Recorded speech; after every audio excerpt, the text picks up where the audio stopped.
ఇక నెంబర్ 2 ఆంధ్రప్రదేశ్ ఉప ముఖ్యమంత్రి కొనిదెల పవన్ కళ్యాణ్ అని నేను ఈ ఒక్క డైలాగ్ కోసం కొనిదెల పవన్ కళ్యాణ్ అనే నేను ఒక్క డైలాగ్ కోసం కోట్లాది కళ్ళు ఎంతో ఆశగా 5 సంవత్సరాలు ఎదురు చూసినాయి. ఆ రోజు రానే వచ్చింది. మామూలు విజయం కాదు. ప్రతి జన సైనికుడు వీర మహిళ కాలర్ ఎగరేసుకుండి తలెత్తుకుని తొడ చరిచి మరీ నిలబడే విధంగా విజయాన్ని అందించిన రియల్ హీరో కొనిదెల పవన్ కళ్యాణ్.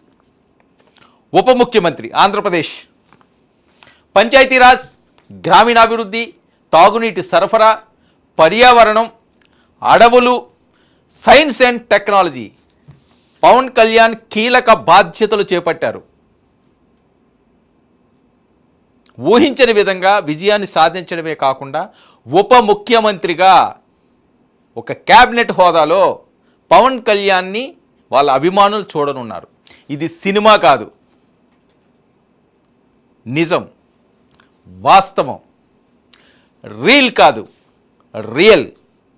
ఇంతవరకు సినిమాల్లో ఆయన పాత్రలు చూశారు, పోలీస్ ఆఫీసర్ గానో లేకపోతే ఇంకొకరు గానో చూసే నేపథ్యం. కానీ ఇప్పటి నుంచి పవన్ కళ్యాణ్ని రియల్ హీరో కింద జనాలు చూడబోతున్నారు. వెండి తెర మీద కాదు, ప్రత్యక్షంగా డైరెక్ట్ లైవ్లో. మరి ఆయన ఏ రకంగా అడుగులు వేస్తారు, ఎలాగ పాలన సాగిస్తాడు, పవన్ కళ్యాణ్ పొలిటికల్ పవర్ ఏంటి నిరూపించుకునే సమయం ఆసన్నమైంది. మరి ఎలాంటి బ్లాక్ బస్టర్ రీల్లో కాకుండా రియల్లో ఇస్తారు అన్నది. సో చాలా కీలకమైన పదవులు: పంచాయతీరాజ్, గ్రామీణాభివృద్ధి, తాగునీటి సరఫరా, ప్రతి ఒక్కరికి, పేద బడుగు బలహీన వర్గాలందరికీ కూడా ముఖ్యంగా ఈ శాఖలు తీసుకునే నిర్ణయాల మీద ఆధారపడి ఉంటుంది. తాగునీరు, నీరు లేకపోతే బతికే పరిస్థితి లేదు. పంచాయతీరాజ్, గ్రామాలకి పట్టుకొమ్మలు, గ్రామీణాలు, దేశానికి పట్టుకొమ్మలు గ్రామాలు. ఎప్పుడో స్వాతంత్రం నాటి నినాదాలు ఇవి. అవి కళ సాకారం చేసుకునే పదవి ఈయనకి దక్కింది. పర్యావరణం, ఎప్పుడు తపన పడుతుంటాడు ఈయన పర్యావరణం కోసం. సో పర్యావరణాన్ని కాపాడుకోకపోతే మన గోతుని మనమే తవ్వుకున్నట్టు, మన ఆరోగ్యాలను మనమే పాడు చేసుకున్నట్టు. చాలా కీలకమైనది. ఇందులో మనం చూడవచ్చు అడవులు లేకపోతే ఈరోజు మనం జీవించే పరిస్థితి ఉండదు. దారుణమైన టెంపరేచర్స్, వాటిని ఎంతో కొంత కంట్రోల్ చేసేవి అవే. ఒక ఔషధాలు, ఎన్నో అద్భుత ఔషధాలు ఉండే ప్రాంతం అది, ఎన్నో మెడిసిన్లకి. సో నీరు, అడవులు లేకపోతే మనిషి జీవనం సాగించలేడు. గాలి, నీరు, ప్రకృతి, పర్యావరణం, ఈ 3 లేకపోతే మనిషి అన్నవాడు లేడు. ఆడ అమెరికాలో ఉన్న వ్యక్తి అవనియండి, లేకపోతే అండమాన్లో ఉన్న వ్యక్తి అవనియండి, లేకపోతే అరకు వ్యాలీలో ఉన్న వ్యక్తి అవనియండి, ప్రపంచంలో ఎక్కడన్నా ఈ 3 చాలా కీలకం. నీరు, పర్యావరణం, గాలి, ఈ 3 ఆయన చేతుల్లోకి వెళ్ళినాయి. Next science and technology.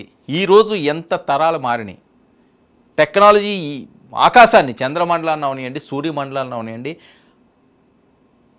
ఆకోవుగా వెళ్ళి వాటిని ఛేదించే అంత టెక్నాలజీ వచ్చింది. సైన్స్ అండ్ టెక్నాలజీ ఏ తరానికైనా సరే ఇది చాలా ఇంపార్టెంట్. యువత సైన్స్ అండ్ టెక్నాలజీలో ఎంత మనం అభివృద్ధి చెందుతామో అంత మంచి రాష్ట్రానికి జరుగుతుంది, దేశానికి జరుగుతుంది. ఎంతోమంది సైన్సిస్టులు, ఎన్నో పరిశ్రమలు వస్తాయి, ఎంతో మేధోశక్తి కావాలి. సో సైన్స్ అండ్ టెక్నాలజీ ఎంత కీలకమైనవి. అసలు ఊహించిన విధంగా పవన్ కళ్యాణ్ గారు క్యాబినెట్లో ఉంటారా ఉండరా, ఆయన సినిమాలు ఉన్నాయి, ఆయన సినిమాలే చేసుకోవాలా, ఇదే చేసుకోవాలా, ఇబ్బంది పడతారేమో అనుకున్నారు. కానీ ఏమీ ఇబ్బంది పడలేదు. తనకు వచ్చిన ప్రతి అవకాశాన్ని అందిపుచ్చుకుని అందలవిక్కిన కొనిదెల పవన్ కళ్యాణ్ ఇప్పుడు చూడబోతున్నారు. వాస్తవం ఇది. ప్రతి అంశాన్ని, ఎన్ని మాటలు పడ్డా, ఎన్ని తిట్లు తిన్నా, ఎన్ని అవమానాలు భరించినా, అన్నీ ఉన్నా ఏమీ లేని వ్యక్తిగా తనకున్న సర్కిల్లో తపనపడి బాధపడి ఉన్న రోజులు ఎన్నో ఉన్నాయి. పవన్ కళ్యాణ్ బయటికి రాకుండా తన సౌధంలో ఏం చేయాలో తెలియదు, ఏం చెప్పాలో తెలియదు. నోరు విప్పితే 10 మంది వచ్చి పడిపోయే పరిస్థితి. కుటుంబాలను రోడ్డు మీదకి లాక్కొచ్చే పరిస్థితి, చాలా అవమానాలు పడ్డాడు. ప్రతి వాళ్ళకి కూడా ఇది ఒక గుణపాఠం కావాలి. ఏ రాజకీయ నాయకునైనా సరే అవమానాలు ఏం పడినా నిలబడి నిలదొక్కుని ముందుకు అడుగు వేయడానికి ప్రయత్నిస్తే ఆశీస్సులు ఉంటాయి. అదే ఇక్కడ నిదర్శనం. ఎక్కడ 2019లో 2 నియోజకవర్గాల్లో ఓడిపోవడం, 2024కు వచ్చేసరికల్లా 21 స్థానాల్లో పోటీ చేస్తే 21 స్థానాల్లో గెలడం, 2 పార్లమెంటు స్థానాల్లో పోటీ చేస్తే 2 పార్లమెంటు స్థానాల్లో పోటీ చేయడం ఎవరన్నా ఊహించారా? కష్టే ఫలే, కష్టపడితే ఫలితం దొక్కుతుంది. నిజాయితీగా ముందుకు సాగితే విజయం మన వెనకాతల పరిగెత్తుకొస్తుంది అన్నదానికి నిదర్శనం కొణిదెల పవన్ కళ్యాణ్ రాజకీయ జీవితం.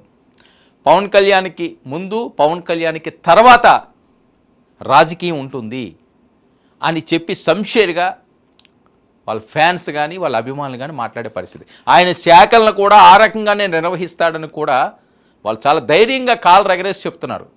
ఏ శాఖ ఆయన తీసుకున్నా ఆ శాఖపై పవన్ కళ్యాణ్కి ముందు, పవన్ కళ్యాణ్ తర్వాత అనే విధంగా ఏ శాఖ తీసుకున్నా ఉంటుంది అన్నది వాళ్ళ మనోధైర్యం.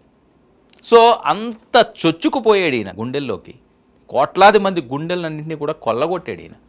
అంత ప్రేమ, అంత అభిమానం. ఎవరో ఇంట్లో వాళ్ళ మీద చూస్తాం, బంధువుల మీద చూపిస్తాం, లేకపోతే కన్నపేగు మీద చూపిస్తాం.